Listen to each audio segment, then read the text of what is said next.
November 1943. Camp McCain, Mississippi. The base commander stared at the requisition form in his hands, reading it for the third time. 20 Italian prisoners wanted to borrow musical instruments from the camp supply. Violins, a trumpet, something they called a clarinet in B-flat. The request cited Geneva Convention Article 17, which guaranteed prisoners access to recreational activities. He signed it, assuming they'd play some folk songs in their barracks. He had no idea what he'd just unleashed. Within 2 weeks, the sounds drifting from the prisoner compound weren't folk songs. They were arias. Full-throated, technically precise operatic arias that carried across the pine trees and red clay roads of rural Mississippi.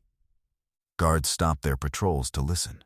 The camp chaplain, walking past one evening, heard someone singing Vesti la Juba from Pagliacci, with such raw emotion that he stood frozen until the final note dissolved into the humid air. When he asked around, he learned the singer had been a professional tenor in Naples before the war. And he wasn't the only one. Camp McCain held approximately 3,000 Italian prisoners by late 1943, part of the roughly 51,000 Italian POWs spread across American camps after Italy's surrender in September. They'd been captured in North Africa, in Sicily, in the initial Allied pushes up the Italian peninsula. Most were young, conscripted soldiers who'd never wanted to fight in the first place. They'd been shipped across the Atlantic in the holds of Liberty ships, seasick and terrified, wondering if they'd ever see home again. Now they found themselves in Mississippi, a place so foreign it might as well have been another planet. The Americans didn't know what to make of them. These weren't the fanatical enemies they'd been taught to expect. The Italians were chatty, expressive, and seemingly more interested in cooking than fighting. They complained constantly about American food. The coffee was too weak. The pasta was mushy. Where was the garlic? Where was the olive oil? The guards, mostly farm boys from the South, found it oddly endearing. These prisoners didn't seem dangerous. They seemed homesick. But the music changed everything. Word spread through the camp that some of the prisoners had serious talent. A corporal named Antonio Bellini had sung at La Scala before the war. A private, Giuseppe Romano, had been studying conducting at the Rome Conservatory. There was a set designer, a violinist who'd played in the Naples Symphony, even a costumer who'd worked on productions in Florence. The war had swept them all up and deposited them in Mississippi, but it hadn't erased what they knew. By December, they'd formed a real orchestra. 18 musicians, rehearsing every evening in a converted storage building. The camp commander, Colonel James Watkins, heard about it from his staff. Against his better judgment, he went to listen one night. He expected amateur hour. What he heard stopped him in his tracks. They were playing Verdi, the Nabucco overture, clean and tight, with a passion that made his chest ache. He stood outside in the December chill until they finished, then walked back to his office and made a decision that would change everything. He authorized them to stage a full opera. Not just a concert, but a complete theatrical production with sets, costumes, and staging. His staff thought he'd lost his mind. These were enemy prisoners. There was a war on. But Watkins saw something else. He saw men who needed purpose, who needed to remember they were human beings, and not just numbers in a camp. And maybe, secretly, he wanted to see if they could actually pull it off. The prisoners chose Rigoletto. It was technically demanding but emotionally direct, and they had a baritone who could handle the title role. For 2 months, the camp transformed. Men who'd been languishing in boredom suddenly had purpose. They built sets from scrap lumber. They sewed costumes from whatever fabric they could scrounge. A former architect drew up designs for a revolving stage mechanism. The music director drilled the orchestra until they could play Verdi's intricate score without mistakes. But there was a problem. They needed women. Opera requires female voices, and Camp McCain was exclusively male. The solution came from an unexpected source. Colonel Watkins contacted nearby Grenada College, a women's school about 30 miles away. He explained the situation to the college president, who was intrigued enough to mention it to her music department. 3 young women volunteered. They were driven to the camp under guard, rehearsed with Italian prisoners of war, and drove back. It was surreal for everyone involved. Sarah Mitchell was one of those women. Years later, she'd recall her first rehearsal. "I was terrified. We'd been told Italians were the enemy, and here I was singing a duet with a man who'd fought against our soldiers. But Giuseppe, the tenor, was so professional, so focused on the music. Within 10 minutes I forgot he was a prisoner. He was just another musician trying to get the phrasing right." The performance was scheduled for March 15, 1944. Initially, it was meant only for the prisoners and camp staff. But word leaked into the surrounding communities. People were curious. Some were scandalized. The editor of the local newspaper wrote a scathing editorial, asking why enemy soldiers were being given entertainment while American boys died overseas. But others felt differently. Music was music. Art was art. And Mississippi in 1944 didn't exactly overflow with cultural opportunities. Colonel Watkins made another controversial decision. He'd allow local civilians to attend. Not many. Maybe 50 seats, but enough to fill out the makeshift theater they'd constructed in the camp's largest building. The tickets were free, but people had to apply and be vetted. The response overwhelmed him. Within days, he had applications from over 300 people. Farmers, teachers, businessmen, housewives. Everyone wanted to see enemy prisoners perform Italian opera in rural Mississippi. March 15th arrived with unseasonably warm weather. The camp buzzed with nervous energy. The performers had been preparing for months, but stage fright is universal. Antonio Bellini, the former La Scala tenor who'd sing the Duke, paced backstage chain-smoking. Giuseppe Romano conducted final rehearsals, adjusting tempos and reminding the orchestra about a tricky transition in Act 3. The set builders made last-minute repairs. The costumers fussed over details. The civilian audience arrived at 7 p.m., escorted through security checkpoints and into the theater. They found themselves in a space that had been transformed. The stage looked professional. The lighting, rigged from salvaged materials, actually worked. The orchestra, dressed in makeshift formal wear, tuned their instruments. It felt impossible that this existed inside a prison camp. When the curtain rose, something magical happened. For the next 2.5 hours, the war disappeared. The barbed wire fences dissolved. National boundaries ceased to matter. There was only Verdi's music, sung by men who'd once been enemies, accompanied by an orchestra of prisoners, watched by Americans who'd come expecting curiosity and found themselves experiencing art.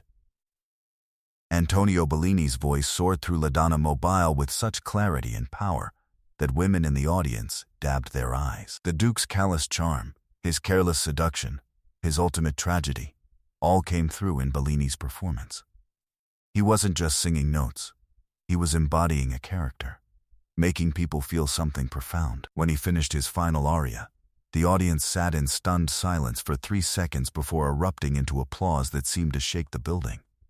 But the real heartbreaker was Giuseppe Romano's Rigoletto. This jester, this broken father, this man destroyed by his own desire for revenge. Romano poured everything into it. Every note carried the weight of a man far from home, uncertain if he'd ever return, desperate to create something beautiful in a world that felt irredeemably broken. When he sang Cortigiani, Vil razza dannata, his rage and desperation were so raw that several people in the audience wept openly. The final scene, where Rigoletto discovers his daughter dying in the sack he thought contained his enemy, destroyed everyone. Romano's grief felt absolutely real. Because in a way, it was. These men had lost everything. Their country had collapsed. Their families were an ocean away. They didn't know who was alive or dead. The opera gave them permission to express the grief they'd been carrying for years. When the curtain fell, the applause lasted 10 minutes. Americans and Italians stood together. clapping until their hands hurt. Colonel Watkins, watching from the back, felt something shift in his chest. These weren't enemies. They were men. Artists, human beings who'd been caught up in forces beyond their control and were trying to hold on to their humanity through music. The next morning, the review in the local newspaper was rapturous. Last night, Camp McCain witnessed something extraordinary. The critic wrote, "These Italian prisoners have brought world-class opera to Mississippi. The performance would have been impressive anywhere. That it happened in a POW camp makes it miraculous." The same editor who'd written the scathing editorial ran a full-page feature with photographs. Suddenly, everyone wanted tickets. The camp received requests from across the South: churches, civic organizations, music clubs. Could they see the opera? Could the prisoners perform again? Colonel Watkins authorized 3 more performances, then 5, then 10. By summer, the Camp McCain Opera Company was the hottest ticket in Mississippi. Other camps took notice. Camp Como, also in Mississippi, had Italian prisoners with musical talent. They staged La Traviata. Camp Clinton staged Il Trovatore. Camp Monticello put on Madama Butterfly, which required elaborate sets and makeup to suggest Japan. Competition emerged. Which camp had the best orchestra? The best tenor? The most elaborate production? The phenomenon spread beyond Mississippi. Camp Letterkenny in Pennsylvania staged Carmen. Camp Mexia in Texas performed Cavalleria Rusticana. At Camp Ruston in Louisiana, prisoners built a 700-seat theater and performed multiple operas to sold-out crowds. The productions varied in quality, but the dedication was universal. These men needed music the way they needed food and water. For the local communities, the operas became cultural events that transcended the war. Women dressed up. Men wore their best suits. Families drove hours to attend. For many rural Southerners, it was their first exposure to opera. They discovered they loved it. The emotional directness, the soaring melodies, the dramatic stories, all resonated deeply with people who'd been raised on hymns and folk ballads. But there was controversy. Not everyone approved. Some saw it as coddling the enemy. American soldiers were dying in Europe and the Pacific. And here were Italian prisoners, enjoying themselves, performing for adoring crowds. Letters poured into the War Department. Congressmen received angry phone calls. How could this be allowed? The military's response was pragmatic. Happy prisoners caused fewer problems. The opera companies reduced escape attempts, improved morale, and made camp management easier. Moreover, the Geneva Convention required adequate recreation for POWs. If they wanted to stage operas, that was their right. And perhaps most importantly, it made America look good. If even enemy prisoners could access culture and art in American camps, what did that say about American values? There was also a strategic element. Italy had technically switched sides after September 1943. These prisoners were now co-belligerents, sort of allies, though their status remained murky. Treating them well made diplomatic sense. When the war ended, America would need Italian cooperation. These prisoners would return home with stories of their treatment. Better those stories involved opera than abuse. Still, the sight bothered some people. Mrs. Helen Crawford of Jackson, Mississippi, lost her son at Anzio in January 1944. When she heard about the opera performances at Camp McCain, her first reaction was rage. How dare they entertain themselves while her boy lay dead in Italian soil? She wrote a furious letter to the camp commander demanding the performances stop. Colonel Watkins did something unexpected. He invited her to attend. She almost refused, but something made her accept. She sat in the audience for Rigoletto, arms crossed, determined to hate it. But when Antonio Bellini sang La Donna Mobile, something in her broke. She realized these men hadn't killed her son. War had killed her son. These were just men trying to survive, trying to hold on to something beautiful in a world full of ugliness. She left in tears, but not tears of anger.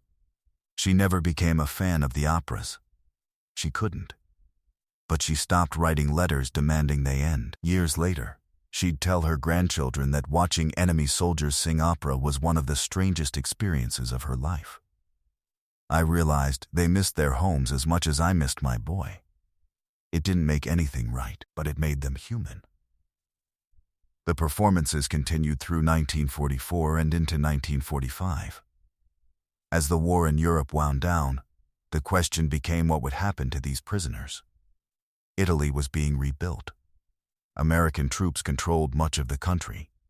Repatriation began in late 1945, but it took months. The opera companies kept performing almost until the last prisoners shipped out. The final performance at Camp McCain happened in October 1945. They chose La Bohème, Puccini's masterpiece about young artists in Paris, trying to create beauty despite poverty and hardship. The parallels weren't subtle. These performers were themselves artists far from home, using their craft to survive difficult circumstances. The final scene, where Mimi dies and Rodolfo realizes too late that he loved her, destroyed the audience.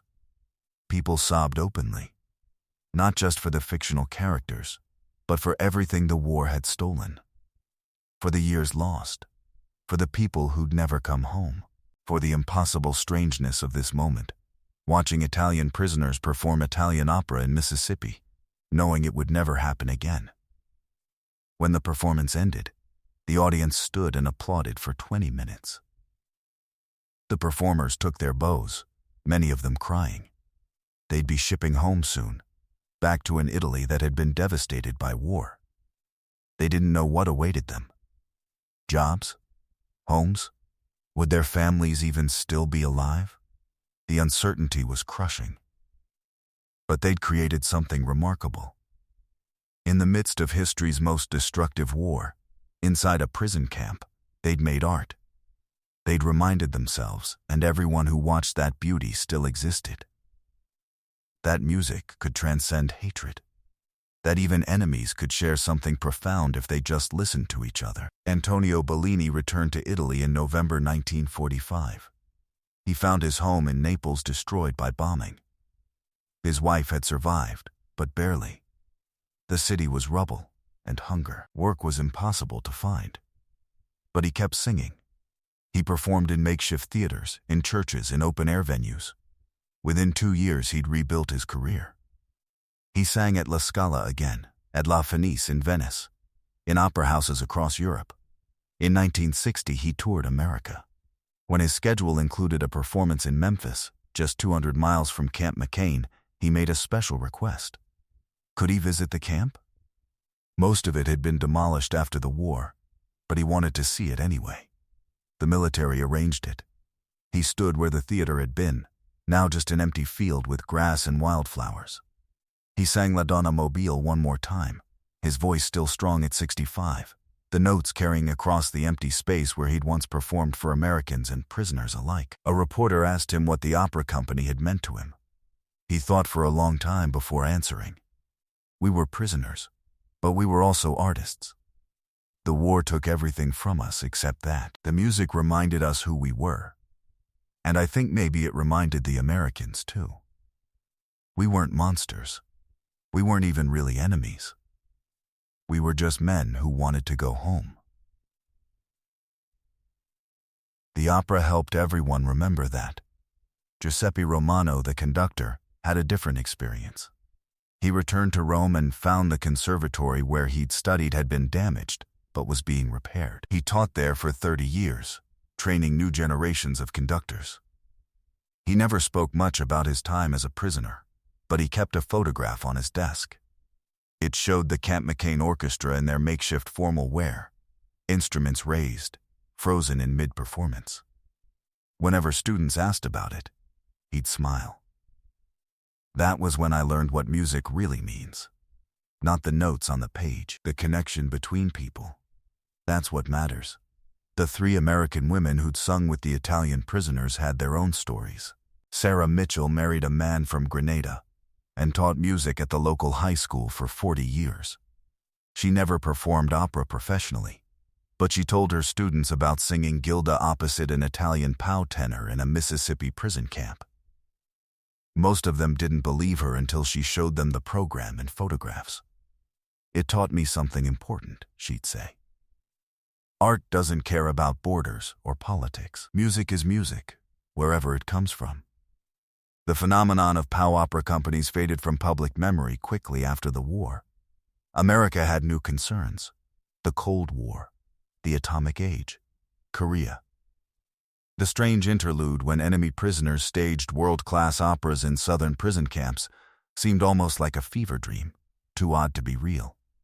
Archives collected the programs and photographs, but few people looked at them. In the 1990s, a historian named Robert Kramer began researching POW camps in the American South. He stumbled across references to opera performances and assumed they were exaggerations. Prisoners singing some songs, maybe. But full productions of Verdi and Puccini? That seemed implausible. Then he found the photographs, the reviews, the detailed programs. It was all real. His book, Prisoners of War in America, included an entire chapter on the opera phenomenon. It sparked renewed interest. Documentaries were made. Interviews were conducted with surviving audience members, now in their 80s and 90s. They all said the same thing. The performances were extraordinary, professional quality. The prisoners had poured their souls into the music. One woman, now 92, remembered attending La Baume at Camp McCain with her parents when she was 17. "I'd never heard anything like it," she said. "We lived in a tiny town. We had church choir and school band. But this was different. This was real opera, sung by real opera singers who just happened to be prisoners. It changed what I thought was possible. If beautiful things could happen in a prison camp, maybe beautiful things could happen anywhere." The story resonates because it challenges our assumptions about war and enemies and human nature. These men were technically the enemy. They'd fought against America, been captured, imprisoned. Every rule of war said they should be kept at a distance, dehumanized, made into abstractions. But music made that impossible. You can't listen to someone sing Verdi with their whole heart and soul and still think of them as just an enemy. They become human. Complicated, flawed, homesick, talented humans trying to survive something terrible. The American audiences who attended these performances learned something profound. The Italians weren't monsters. They were men. They missed their families. They wanted to go home. They loved beauty. They needed art. In every important way, they were exactly the same as the Americans watching them. The only difference was accidents of birth and politics. That recognition, that moment of common humanity, mattered more than all the propaganda in the world. There's a recording that survived from Camp Como's production of La Traviata in 1944. The quality is poor, captured on primitive equipment, full of hiss and distortion. But you can still hear the passion in the singing. These weren't men going through the motions. They were pouring everything they had into Verdi's music about love and loss and death. You can hear the homesickness, the fear, the desperate need to create something beautiful in a world being torn apart. The recording lasts 3 minutes. Just one aria, Addio del passato, Violetta's farewell to her past as she dies. The voice belongs to a prisoner whose name was never recorded. He's singing in Italian, accompanied by a piano that's slightly out of tune. But the emotion is devastating. He's not just singing about Violetta's death. He's singing about everyone and everything the war destroyed. All the futures that would never happen. All the people who'd never go home. When the aria ends, you can hear applause. Muffled, distant, but enthusiastic. Americans clapping for an Italian prisoner singing about death in an opera written by another Italian composer more than half a century earlier. That moment, preserved on deteriorating tape, captures everything remarkable about what happened in those camps. Art transcended everything. For 3 minutes, there was no war. There were only people moved by beauty. The camps are gone now. Camp McCain was demolished in 1946. The buildings were sold as scrap. The land returned to farmland and forest. Nothing remains except historical markers and memories. Camp Como, Camp Clinton, all the others, same story. They existed for a brief moment in history, served their purpose, then vanished. But the music remains. Not just the recordings, though those are precious. The music remains in the lives it touched. The Americans who discovered opera for the first time. The Italian prisoners who found purpose and hope through performance. The women who sang alongside enemy soldiers and learned that enemies were just people. All of them carried the experience forward, and it shaped how they saw the world. In 2004, the city of Grenada, Mississippi, erected a memorial to the Camp McCain Opera Company. It's a simple monument, a bronze plaque showing a stage with barbed wire in the background. The inscription reads, "Here, enemy prisoners became artists. Here, music proved stronger than war. Here, humanity survived." Every year, on the anniversary of the final performance, a small group gathers at the site. Music students from the local college. Historians. Veterans. Descendants of prisoners and guards and audience members. Someone reads Antonio Bellini's quote about remembering who we are. Then a soprano sings La Donna Mobile, the aria that started it all. Her voice carries across the empty field where once stood a theater built by prisoners. The song ends. People stand quietly, remembering something remarkable that happened here 80 years ago. Then they leave, returning to their lives, carrying the story forward. Because that's what we do with beautiful things. We remember them, we share them, we let them change us. In a world that often feels irredeemably broken, that seems caught in endless cycles of hatred and violence, the story of Italian POWs staging opera in Mississippi matters.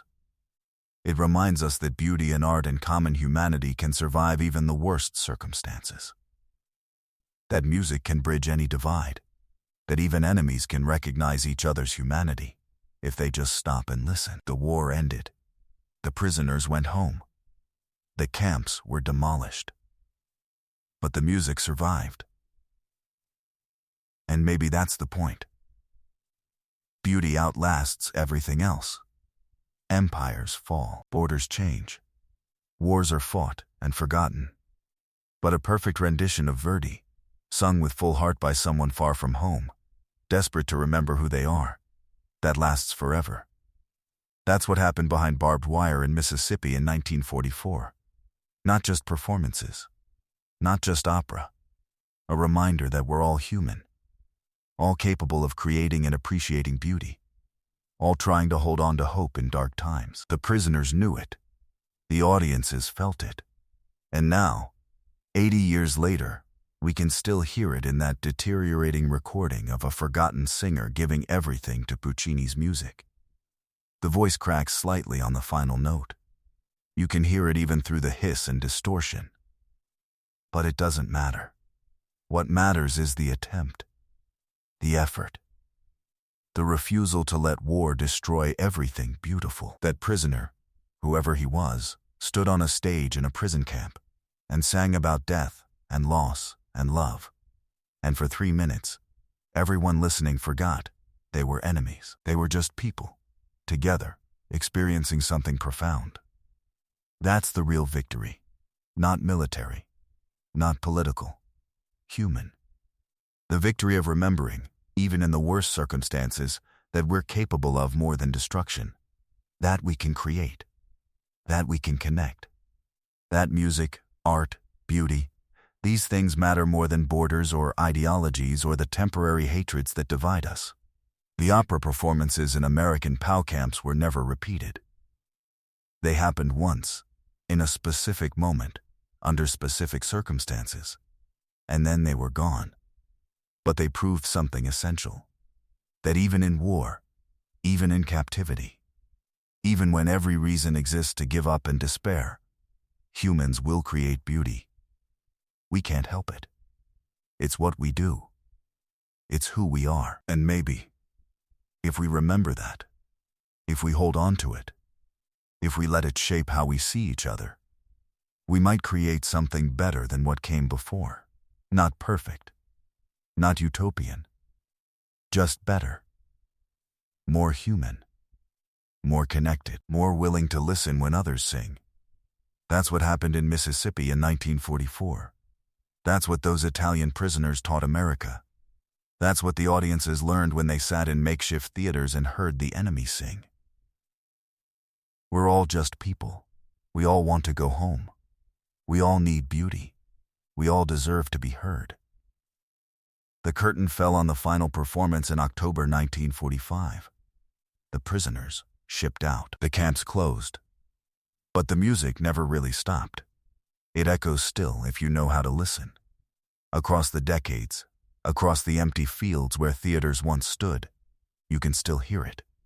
Verdi, Puccini, voices raised in song, prisoners and audiences, enemies and Americans, all connected by something more powerful than war. The music survives. It always does. And as long as we remember it, as long as we tell the story, those Italian prisoners in Mississippi achieved something extraordinary. They prove that beauty can exist anywhere. That art transcends everything. That even enemies can create something together that outlasts all the reasons they had to hate each other. That's the triumph. That's what endures. Not the barbed wire, not the war. The music. Always the music.